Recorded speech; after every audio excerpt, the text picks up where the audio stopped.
Okay, now I'm going to show you some of our email features so that you can play around with it and set it the way you'd like. On our desktops already, we already have loaded a link to our email. So you just click that, it goes to a web page, and this is where our mail is now. It's no longer internal. It's kind of like anywhere. It's on the internet. It's out there. We can access it from anywhere. All right, so just because it's a web page, don't get panicked. You're not constrained by this little box here. You can just make your box bigger, just like you would for any website. So you have a full screen now. And what's good about being a website is you can zoom in and zoom out. So it's late in the day, you're tired, your eyes are hurting. And this worked with any web page, by the way. If you hit Control plus, you zoom. If you hit Control minus, it goes back.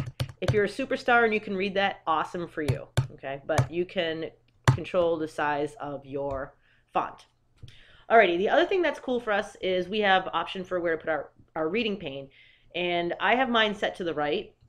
You can change that around. And how you change your reading pane is you go to View up here, and you can put your reading pane on the bottom if you like, or you could not have any reading pane at all. I'm going to put mine back to the, oops, wrong thing. I'm going to put it back on the right. All right, and what it does is here's the email. You, instead of having to click it and open it, it's right here. You can browse it. Even if you still double click it, you can get a full window with the email if you'd like to read it that way. Okay, so this is kind of like a preview. I would suggest if you're a type of teacher that has like kids around your desk a lot and they're kind of nosy, you might not want to have your reading pane on just in case wandering eyes. And sometimes we get sensitive emails. So you can turn it off for safety reasons. All right, once you're here, I know a lot of us used to have signatures on our emails and we want to know how to put those back. Well, up here are your options. This is how you're going to change all your things. In your options, you have see all options. This is everything that you can do. But before we do that, here's some fun stuff. You can change your color theme. So when you're bored and you want to sit there and change it around, you can. The fall is kind of depressing. I'm not looking forward to it, so I'm just going to put it back to yellow. All right, so see all options. In your options here, you have all your categories of options. You're going to go to settings.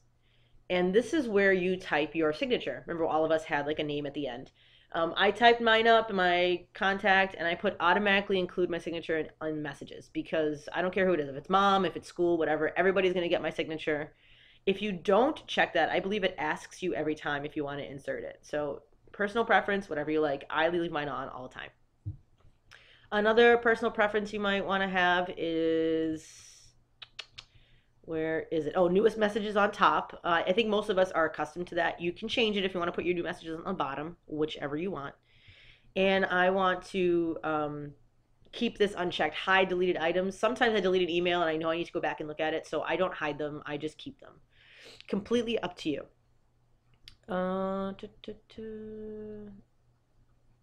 think that's good for here. So you can type in your signature. You can make it all pretty, make whatever font you want, do whatever. You can make it link out to a website if you want, but type in your signature and you might want to automatically include it. Here is where you choose your font for your emails. If you like to email in blue or green or a really pretty font, you just do your choices here. I have mine set at 12 point so that my friends can read them. Another thing you might want to change is play a sound when a new item arrives.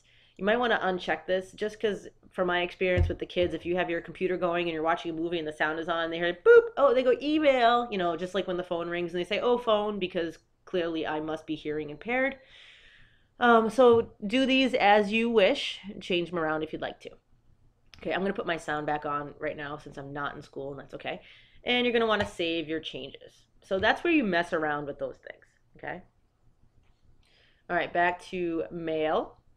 On your mail, we also have, just like our other Outlook, down here on the left has all these categories. We have our mail, our calendar. You can click on that and see the calendar and go, oh, poop, there's stuff I have to go to. And we have contacts, and then you have tasks if you want to make yourself a task list. What's done for me is any email that I have flagged, that means like I'll get to it later when I have time. Yeah, right. If you notice, there's quite a lot of those. Those will get saved there if you ever want to do that. All right, so I'm going to go back to mail, and I'm going to go up here and use this option. I'm going to go to my inbox this way. So there's lots of cool things to do. I would suggest just play around with it. If you feel like you've broken it or you've screwed something up, feel free to contact me, and hopefully we can fix it. Okay, that's it for your email.